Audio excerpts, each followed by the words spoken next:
ಹುಟ್ಟುಹಬ್ಬ ಆಚರಣೆ ಮಾಡ್ತಾ ಇದ್ದಾರೆ. ಹುಟ್ಟುಹಬ್ಬದ ಶುಭಾಶಯಗಳನ್ನು ಅಲ್ಲಿ ಹೇಳಲಿಕ್ಕೆ ಬಯಸ್ತಾ ಇದ್ದೀನಿ. ಆರಿಫ್ ಪ್ರಸಾದ್ ಅವರು ಸಮಾಜಮುಖಿಯಾಗಿ ಕೆಲಸ ಮಾಡ್ತಕ್ಕಂಥ ಒಬ್ಬ ಯುವ ನಾಯಕ. ಹಾಗಾಗಿ ಪ್ರತಿ ವರ್ಷವೂ ಕೂಡ ಆಚರಣೆ ಮಾಡ್ತಕ್ಕಂಥ ಸಂದರ್ಭದಲ್ಲಿ ಯಾವುದೇ ಒಂದು ರೀತಿ ಒಳ್ಳೆಯ ಕೆಲಸವನ್ನು ಸಮಾಜಮುಖಿ ಕೆಲಸವನ್ನು ಮಾಡ್ತಾಯಿದ್ದಾರೆ. ಇವತ್ತು ನಮ್ಮ ಶ್ರೀನಿವಾಸ ಹಾಸ್ಪಿಟಲ್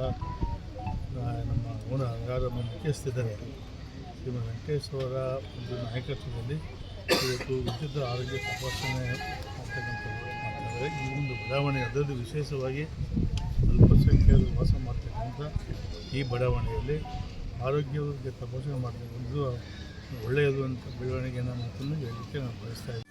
ಅವರು ಹುಟ್ಟುಹಬ್ಬದ ಕಾರ್ಯಕ್ರಮದಲ್ಲಿ ನಾನಾ ರೀತಿಯ ಸೇವಾ ಕಾರ್ಯಕ್ರಮಗಳನ್ನ ಮಾಡ್ತಾಯಿದ್ದಾರೆ. ವಿವಿಧ ಬಡವರಿಗೆ ಭರತ್ ನಗರದಲ್ಲಿ ಪ್ರತಿ ವರ್ಷ ನಾನಾ ರೀತಿ ಸೇವಾ ಕಾರ್ಯಕ್ರಮಗಳುಂಟು. ಈ ವರ್ಷ ಬೃಹತ್ ಆರೋಗ್ಯ ತಪಾಸಣಾ ಶಿಬಿರವನ್ನು ಏರ್ಪಾಡು ಮಾಡಿದ್ದಾರೆ. ಅವರೆಲ್ಲರೂ ಕೂಡ ಜನಗಳಿಗೆ ಅದನ್ನು ಅರಿವು ಮೂಡಿಸ್ತಕ್ಕಂಥದ್ದು ಭಾಳ ಮುಖ್ಯವಾದಂಥ ಕೆಲಸ. ಎಷ್ಟೋ ಜನಕ್ಕೆ ಆಸ್ಪತ್ರೆಗೆ ಹೋಗ್ಲಿಕ್ಕಾಗಲ್ಲ, ಗೊತ್ತಾಗಲ್ಲ, ತಿಳುವಳಿಕೆಗಳಿರಲ್ಲ. ಅದನ್ನೆಲ್ಲ ಇವತ್ತು ಮಾಡ್ತಾ ಇರ್ತಕ್ಕಂಥದ್ದು ಒಳ್ಳೆಯ ಕೆಲಸ ಆಗಿದೆ. ಅದರಿಂದ ಒಳ್ಳೆಯ ಸಮಾಜಮುಖಿ ಕಾರ್ಯಕ್ರಮಗಳು ಮಾಡ್ತಾಯಿದ್ದಾರೆ.